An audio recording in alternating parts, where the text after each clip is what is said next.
con ustedes sobre el modelo de formación de profesores desde dentro de lo que es esta mercantilización de la educación que estamos viviendo en Chile.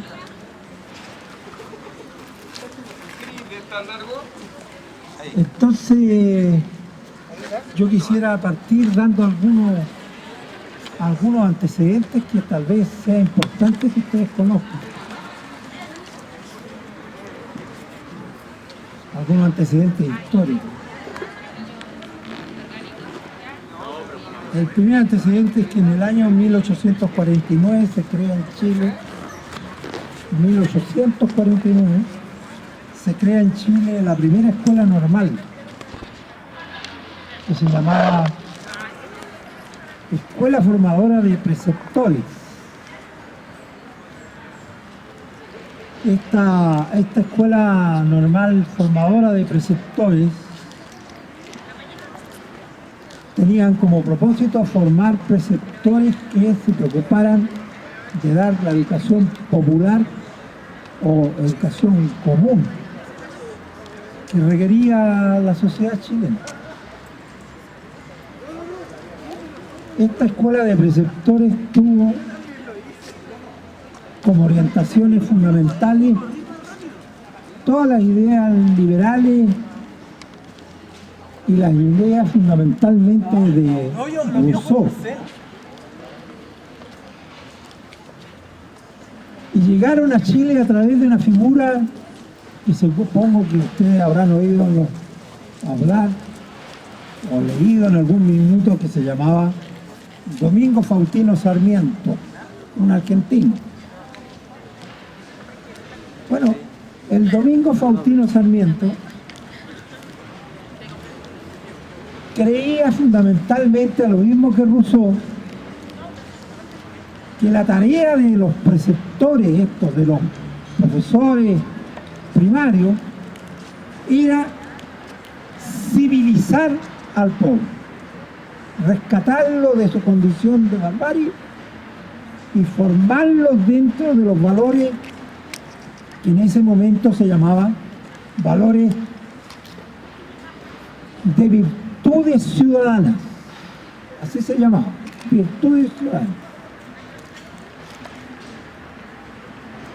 Y que en el fondo estas virtudes ciudadanas era hacer que los preceptores desarrollaran en los niños, en los jóvenes, una cierta racionalidad que pudiéramos llamarla funcionalista al modelo económico dominante en el tiempo, que era un modelo de carácter mercantilista, pero sustentado no en la libre negociación social del mercado, sino mercantilista en términos de la utilización de la educación para ir colocando a los sujetos, los individuos, dentro de lo que era la organización social que existía en Chile.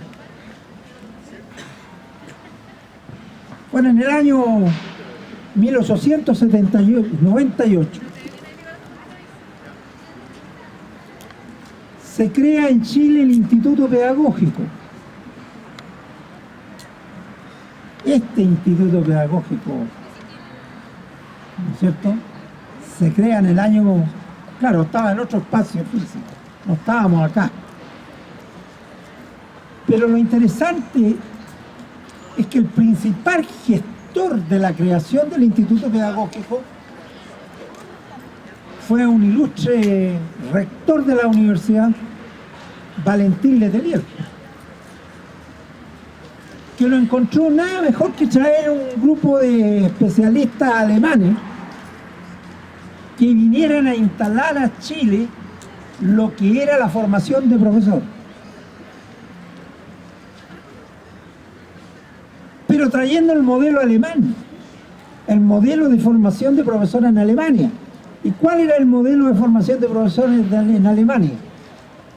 Primero, una fuerte formación en la disciplina o en el ramo de la materia o de la disciplina científica, por ejemplo, que fueran fuertes en biología, en química, en física, en matemáticas, en lingüística, en filosofía, por supuesto, historia.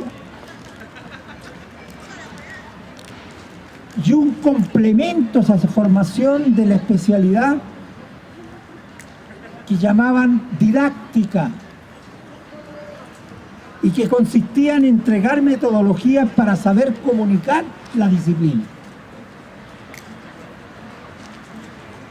Y ese fue el modelo educativo que se instala en el Instituto Pedagógico.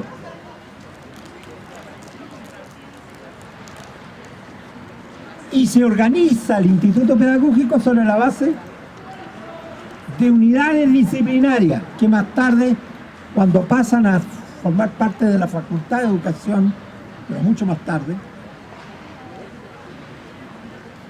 pasan a llamar el nombre de departamentos. Entonces ustedes se dan cuenta de que esta historia es una historia vieja. Ahora, ¿por qué yo les cuento esto? Porque cuando viene la dictadura militar, bueno, en los años que provienen desde el año 1898 hasta la actualidad, son pocos los cambios que se introducen a esta estructura curricular. Por allá por los años 1930 se modifica el currículo de la formación de profesores y se mete por primera vez al plan de estudio lo que se llaman las disciplinas generales, los estudios generales. ¿En qué consistían los estudios generales? En cursos de filosofía, en cursos de sociología, en cursos de psicología, en cursos de ética, que le iban complementando la formación pedagógica a los profesores. Hasta que llegamos a la etapa más actuales, en que tenemos el plan estructural de formación de profesores, que es el que hasta el día de hoy existe. Un 70% de cursos de la disciplina, un 25% más o menos de cursos pedagógicos y un 5% de estos cursos que se llaman fundamentos de la educación. Bueno, la dictadura se encontró con este modelo. Son pocos los esfuerzos que se hicieron en la historia por cambiar este modelo. El modelo de la figura del prescriptor de saberes. Prescriptor de saberes. Esta era la figura, este era el modelo, era el perfil del profesor que se instalaba en la educación chilena. ¿Qué es lo que hace la dictadura? Introduce ciertos elementos que hacen que este perfil del prescriptor se vincule al mercado y genera la figura de un profesor profesionalmente calificado para entregar una buena educación.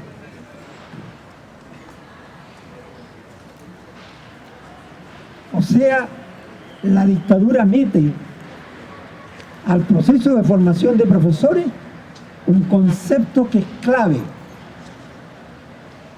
el docente como mercancía, el docente como un funcionario que de alguna manera servía a la instalación de competencias individuales y de competencias económicos para integrarse dentro del modelo mercantil.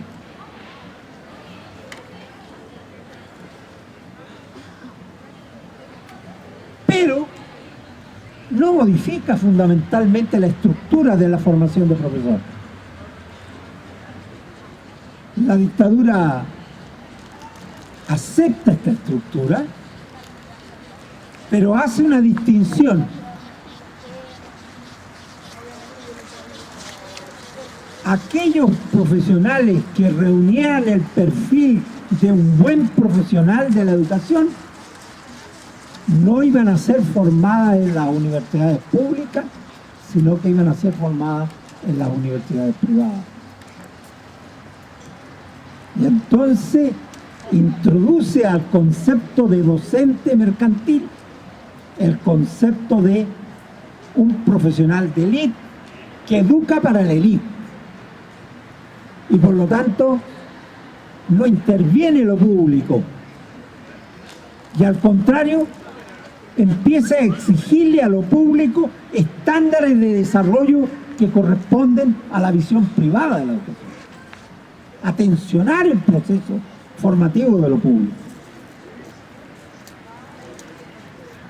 Y determina que aquellas universidades que no reúnan los estándares de desempeño que provenían de lo privado iban a comenzar a tener dificultades en su desarrollo.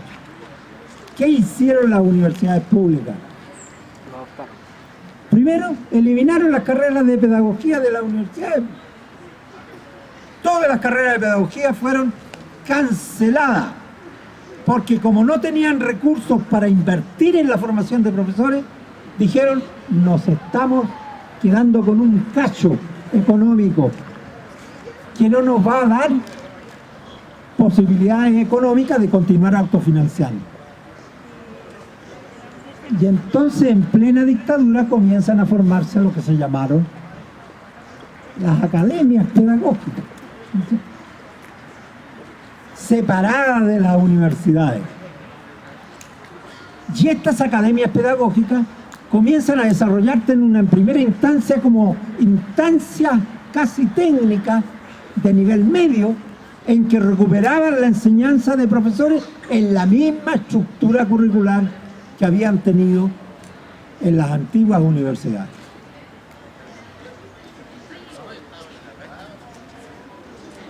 Las academias además desarrollan otro elemento interesante: cómo formar profesores con un criterio de control social.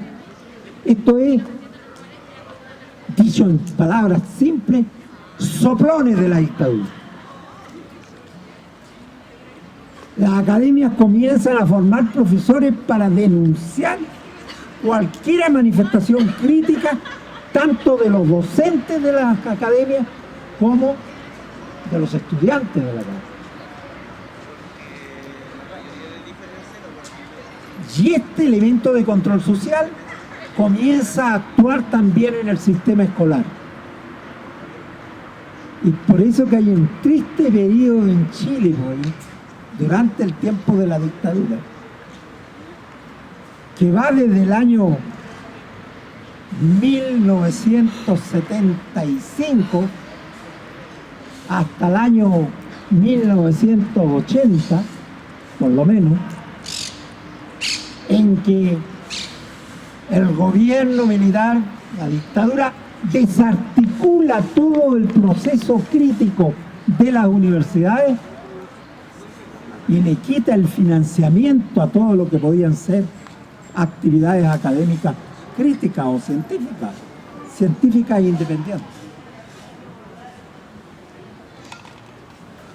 Y instalan, a partir de los años 80, 79, con las directrices presidenciales sobre la educación, instala lo que es el modelo de educación privada para lo público.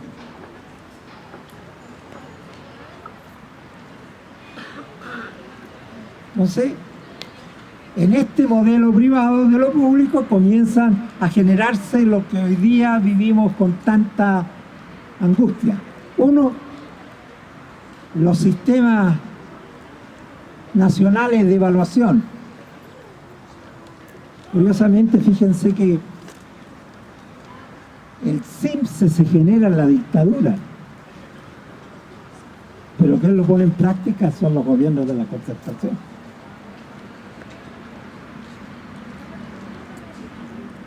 ¿Y qué es lo que pretende el CIMSE? ¿Cuál es el propósito político que tiene el CIMSE? Fundamentalmente estigmatizar el proceso de logro en la educación. ¿Qué significa estigmatizar? Generar las condiciones de selectividad al interior del sistema educativo que de alguna manera va privilegiando y va permitiendo el progreso de todos aquellos estudiantes que vengan de la educación particular pagada, disminuyendo las oportunidades de formación para los estudiantes que están en la educación municipal y la educación particular subvencionada. Esta perversidad continúa desarrollándose con los gobiernos de la concertación. Y naturalmente hasta el día de hoy tenemos esta situación. Acaban de aplicar el CIMSE, o dar los resultados del CIMSE que aplicaron el año pasado. Y se vuelve a reproducir lo mismo. Pero el ministerio da una gran noticia. Dentro de las mediciones del CIMSE, que son malas, las que más han progresado en lo malo han sido la educación municipal y la particular subvencionada. Claro, la educación particular se mantiene, ¿no es cierto?, con los índices mayores de aprobación. Esta perversidad es la que hoy día también está discriminando hacia la formación de profesores.